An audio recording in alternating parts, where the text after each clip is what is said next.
Avant l'arrivée des colons, au Togo, il y avait la culture du coton.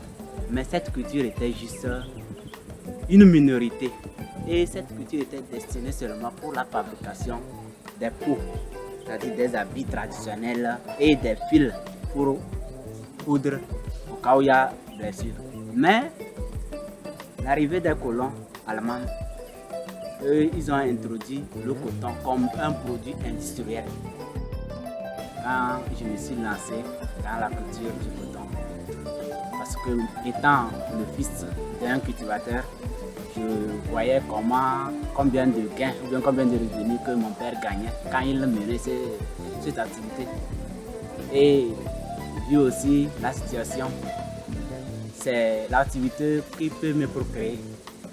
Et c'est-à-dire l'activité qui est source de revenus selon moi.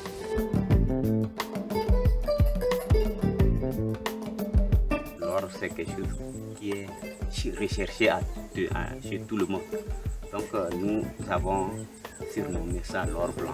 Et je sais que avec le coton, si on arrivait à gagner les terrains et on exploite, sur 5 ans, tu peux réaliser beaucoup de choses.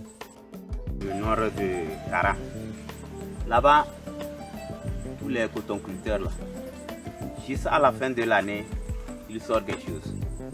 Comme si ce n'est pas la moto, il va faire une belle maison. Et si ce n'est pas la maison, il va t'acheter un terrain. Donc ça, si tu fais le coton, c'est sûr que tu vas sortir quelque chose. Si tu fais la rotation, là, tu fais cette année soja, l'année prochaine maïs, 3e année coton, tu vas voir que jusqu'à ce que ça arrive au coton, maintenant tu as encore rendu le sol riche, fertile et que tu gagnes. Pour changer notre situation, il faudrait qu'on se spécialise. Parce que lorsque nous essayons à toute culture, on doit se spécialiser, soit à 2 ou bien à 3 cultures. Partant de ça, on peut s'en sortir de notre situation.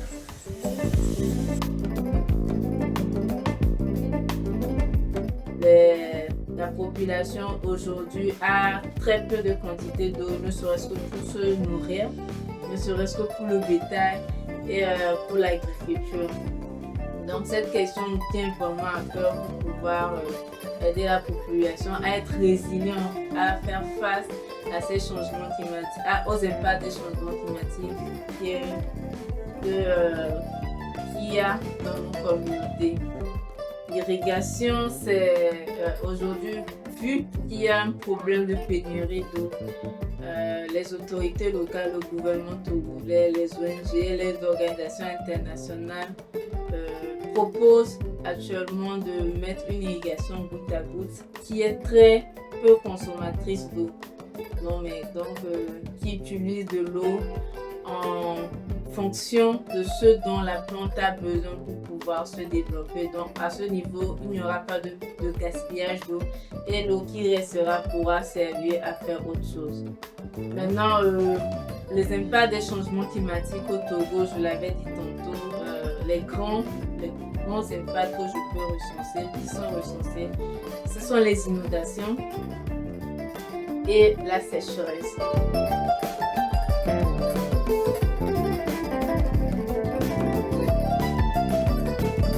Que le coton ne réussit pas sous l'arbre.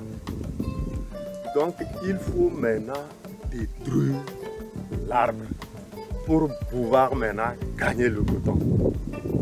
Du fait de détruire aussi les arbres, on voit aussi que ça peut engendrer la sécheresse. Car on sait que c'est les arbres maintenant qui attirent la pluie, les nuages, afin que le coton.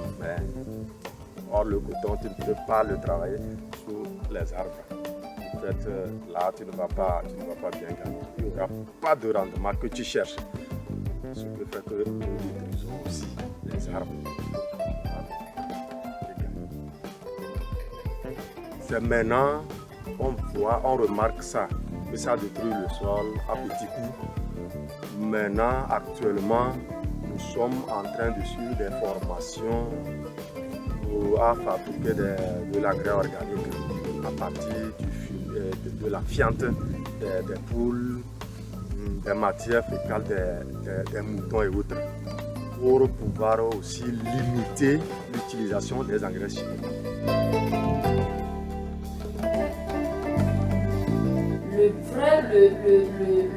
L'objectif principal de Conscience TV, c'est d'être un média de référence au niveau national, régional et international sur les questions de l'homme. C'est-à-dire un espace d'expression carrément dédié aux questions, aux défis écologiques de l'heure, de l'environnement. Un média qui se spécialise d'abord sur ces questions, informe, forme et éduque, et surtout co-construit avec les acteurs pour trouver une solution aux problèmes. Et juste dire que nous tous nous sommes concernés par la crise actuelle. Et ça ne va pas vite partir, et ça conditionne aujourd'hui les plus modernes. Et chacun, que ce soit jeune, que ce soit adulte, que ce soit travailleur, que ce soit employé, que ce soit, je ne sais pas, dans n'importe quel secteur, nous sommes concernés. Et nous devons agir. Et ça passe d'abord par la prise de conscience, le changement de comportement.